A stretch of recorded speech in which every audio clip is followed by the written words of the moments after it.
So yeah, it's gonna be fun. But that's all I'm doing to the brisket. Just drum for 3 hours, or till it may be 2.5 hours. Just when it hits 155, I should have good color on it, no matter what. It's going to come off because I've got to keep my time the same when I wrap it. I know when I wrap. I know about when I, because y'all can leave a probe or something in it. I can't because it's a rotisserie.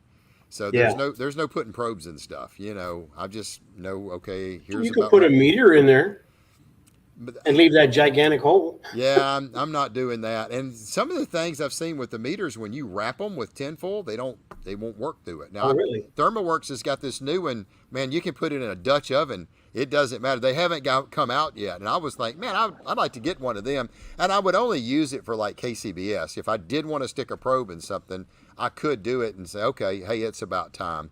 But I have cooked on that rotisserie so many times. I pretty much well know. Normally, my brisket is done between 12 and 12:30 every single time. And all I'm going to do is I'm going to check it probably 30 minutes early than what I normally would temp it. And so I usually temp my first time at 12 o'clock, and it's going to either be right on the number or it's going to need another 30 minutes, just depending on the brisket, right? Right. So I'll probably temp my first time at around 11:30. And that should be, it's probably going to be 208, 29 somewhere. And then from there, I can kind of make a okay, I know I need to come back in 15, 20 minutes. I'll come back, check it one more time, and I'll start getting the doneness that I'm looking for. So, but the key is and the reason I'm not so worried is I'm going to pull it off when it's 155. That's where my brisket normally is. And like I said, I'm pretty sure when you take it off, you wrap it, and you put it in, the cook time will be the same once it's wrapped because I'm starting from the same point. Don't you agree, Aaron?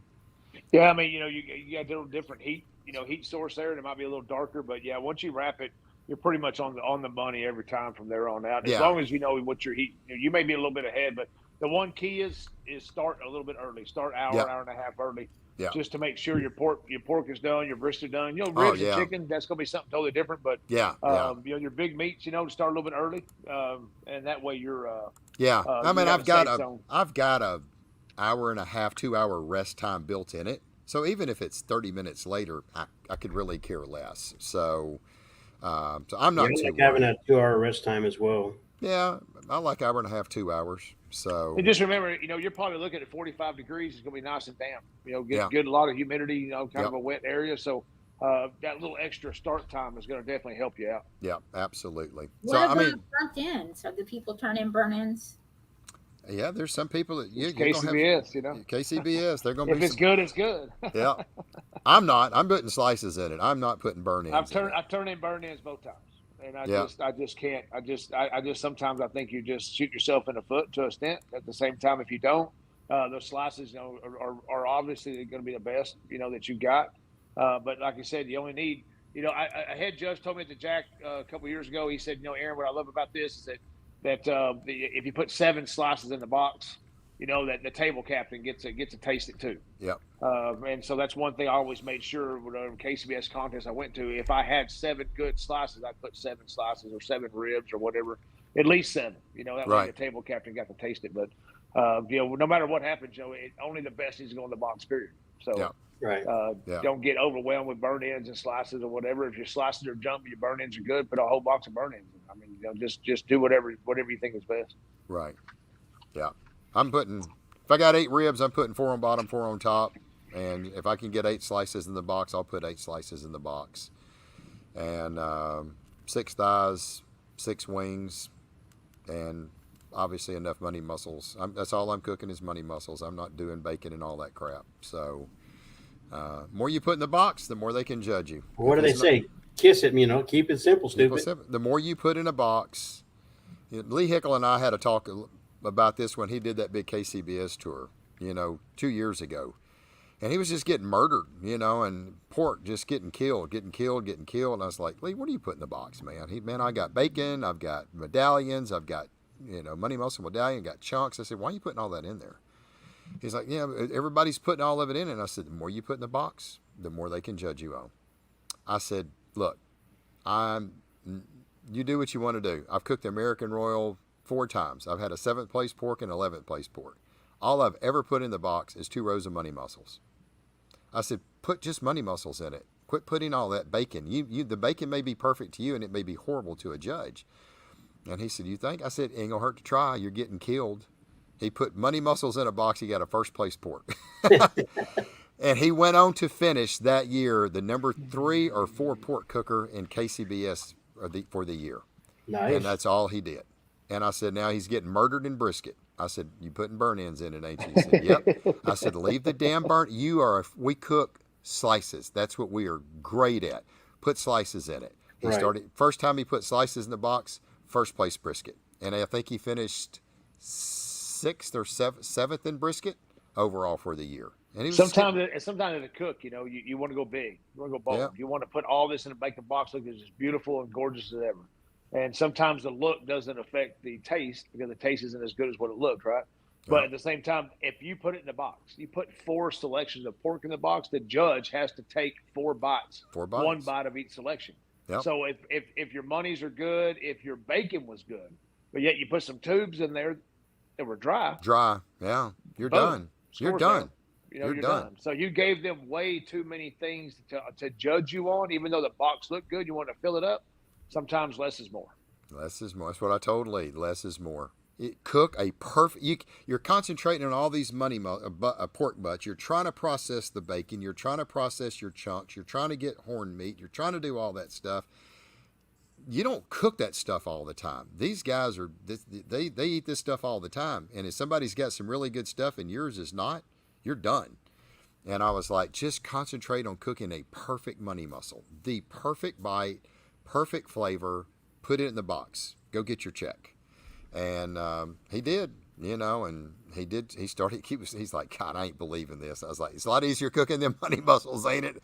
He's like, it's a heck of a lot better than processing all them porks, you know. So, but yeah, like Aaron said, I mean, it looks great, but man, you could have had the greatest money muscle and some unbelievable chunks. But like you said, your tubes came out dry and your bacon was just too mushy or too sweet, and they wanted a little more savory, and you're done. So, but I want you guys to load it up. I mean, I want y'all to put chunks, bacon, pulled, and medallions in it, and some horn meat, and anything, and some extra barbecue sauce on the side. So, load it up. So, yeah, but I like you said, less is more. So that's all I'm putting. I'm putting money muscles. I'm putting slices. I don't even want to put a box full of wings. I mean, the rules say it's got to have 7 pieces. So I can put literally, and this is what I've heard and some people's told me, they can put 6 thighs in it and 1 wing. You could. Yeah, but then you're that guy. You're that guy. You are that guy. But you could be that guy that won. But here's the thing. They are only supposed to judge you on what they eat. So just because those other 6 judges, you know, or what, five judges got, or 6, all 6 judges got a thigh, but only one of them got a wing, they can't judge you because you didn't get a wing. They're not supposed to, right, Aaron? They're supposed to only judge you on what they eat. What's in the box. They can only judge you what's in the box. Yeah. So you hope you're judge number 1 then. Get your pick. Well, and here's there's 6 judges, right? So they may only take the thigh because there's only 1 wing, and the table captain may eat the wing. Just because you don't know, I don't. It's hard to tell who's gonna not flipping a coin or drawing a number. Who's gonna grab that wing, right? And they're who's just gonna grab the thigh. But and here's the thing. Here's the other thing about it. They drop low score. So if they didn't like that wing, they could drop the low score, and you're just getting judged on your thighs. So is it risky? If you put wings in the box and they're no good, I'd rather have one wing that's going to get thrown out than have all of them get wings that they go, I don't like these, and you get hammered. And your thighs were great. Man, those thighs have to be like chicken nuggets to make them look. Yeah, 3 inches wide. So I did mine, and I got them done, and I cut them, and I had a little, probably 1.5 inches row right down through the middle, and my thighs were 3 inches. And that was the perfect width. And also think about a little bit more kale raises up and the box gets wider. Right. So you have a little bit more. I mean, you gain 1/2 inch if you raise your kale up just a little bit, because the chicken goes more to the outside because of the shape of the box. So I raised my kale up a half inch. My chickens got a little wider, and it opened up the middle about 3/8 to a half inch. So I had plenty of room to stack my wings down through it. So Now, do you take the bone off that wing after it's cooked? I did some, and I did some without. I've heard some people say you'll get murdered if you take it out. Some people say they like to take it out. Here's the thing. They're not supposed to judge you if it has a bone in it or not. They're just supposed to judge you on the wing. So, I don't know.